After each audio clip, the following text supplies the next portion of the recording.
Pegawai khas Najib korup, tidak boleh dipercayai dan bersubahat dengan Jolo, anyai Najib. Mahkamah Tinggi diberitahu bahawa bekas pegawai khas Najib Razak Amhari Effendi Nazaruddin adalah pegawai awam yang korup kerana secara sedar menerima pinjaman $200,000 daripada ahli perniagaan dalam buruan Low Tech Joe. Peguam utama Najib, Syafi Abdullah, mengemukakan perkara ini pada akhir kes pendakwaan di hadapan Hakim Collins Lawrence Sekera. Amhari mempunyai banyak sebab untuk melepaskan diri daripada tuduhan bersubahat dengan Jolo dan untuk menyalahkan Najib. Kredibiliti beliau Amhari boleh diselamatkan jika kesalahannya adalah berpunca daripada arahan atau kelulusan pihak atasannya dan bukannya motif rasuah peribadi. Pada 2019, Amhari memberi keterangan bahawa dia mengambil wang daripada Jolo untuk membeli hartanah RM1.85 juta di Kota Damansara, Selangor. Malah dia mengaku tiada perjanjian ditandatangani antara dia dan Jolo berhubung pinjaman itu. Menyentuh mengenai penubuhan Terengganu Investment Authority Berhad TIA yang kemudiannya dinamakan sebagai Satu Malaysia Development Berhad 1 MDB, Syafi berkata Najib tidak pernah terlibat dalam penubuhan TIA. Najib 71 menghadapi 4 pertuduhan menyalahgunakan kedudukannya untuk mendapatkan RM2.3 bilion daripada dana 1 MDB dan 21 pertuduhan pengubahan wang haram membabitkan jumlah yang sama. Bekas Menteri Kewangan itu berdepan dengan hukuman maksimum penjara 20 tahun dan denda 5 kali nilai suapan atau RM10,000 mengikut mana lebih tinggi jika sabit kesalahan. Bagi pertuduhan pengubahan wang haram, beliau didakwa melakukan perbuatan itu di bank sama antara 22 Mac dan 30 Ogos 2013 mengikut Seksyen 4-1-A Akta Pencegahan Pengubahan Wang Haram dan Pencegahan Pembiayaan Keganasan yang membawa hukuman maksimum penjara 5 tahun atau denda RM5 juta. Pegawai khas Najib korup, tidak boleh dipercayai dan bersubahat dengan Jolo, anyai Najib. Mahkamah Tinggi diberitahu bahawa bekas pegawai khas Najib Razak Amhari Effendi Nazaruddin adalah pegawai awam yang korup kerana secara sedar menerima pinjaman $200,000 daripada ahli perniagaan dalam buruan Low Tech Joe.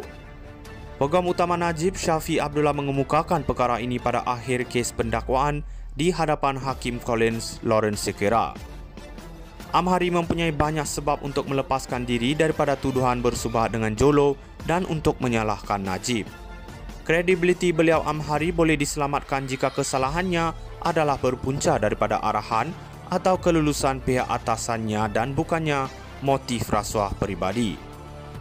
Pada 2019, Amhari memberi keterangan bahawa dia mengambil wang daripada Jolo untuk membeli hartanah RM1.85 juta di Kota Damansara, Selangor.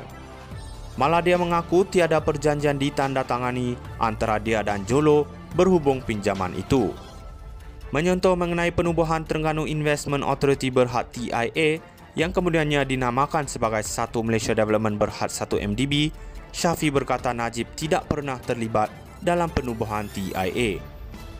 Najib 71 menghadapi 4 pertuduhan menyalahgunakan kedudukannya untuk mendapatkan RM2.3 bilion daripada dana 1 MDB dan 21 pertuduhan pengubahan wang haram membabitkan jumlah yang sama.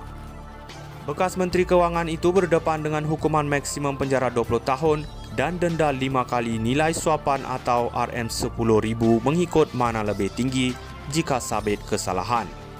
Bagi pertuduhan pengubahan wang haram, beliau didakwa melakukan perbuatan itu di bank sama antara 22 Mac dan 30 Ogos 2013 mengikut Seksyen 4-1-A Akta Pencegahan Pengubahan Wang Haram dan Pencegahan Pembiayaan Keganasan yang membawa hukuman maksimum penjara 5 tahun atau denda RM5 juta.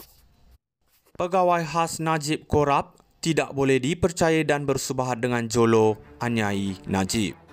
Mahkamah Tinggi diberitahu bahawa bekas pegawai khas Najib Razak Amhari Effendi Nazaruddin adalah pegawai awam yang korup kerana secara sedar menerima pinjaman $200,000 daripada ahli perniagaan dalam buruan Low Tech Joe. Peguam utama Najib, Syafi Abdullah, mengemukakan perkara ini pada akhir kes pendakwaan di hadapan Hakim Collins Lawrence Sekera.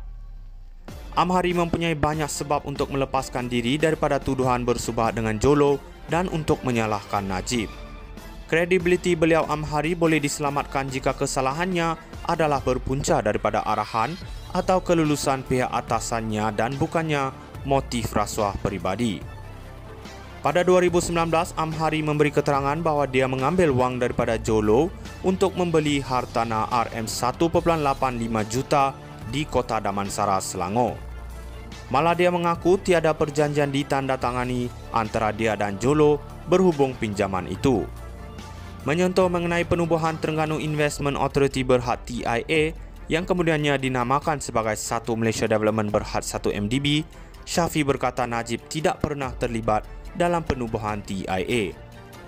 Najib 71 menghadapi 4 pertuduhan menyalahgunakan kedudukannya untuk mendapatkan RM2.3 bilion daripada dana 1 MDB dan 21 pertuduhan pengubahan wang haram membabitkan jumlah yang sama. Bekas Menteri Kewangan itu berdepan dengan hukuman maksimum penjara 20 tahun dan denda 5 kali nilai suapan atau RM10,000 mengikut mana lebih tinggi jika sabit kesalahan. Bagi pertuduhan pengubahan wang haram, beliau didakwa melakukan perbuatan itu di bank sama antara 22 Mac dan 30 Ogos 2013 mengikut Seksyen 4-1-E Akta Pencegahan Pengubahan Wang Haram dan Pencegahan Pembiayaan Keganasan yang membawa hukuman maksimum penjara 5 tahun atau denda RM5 juta.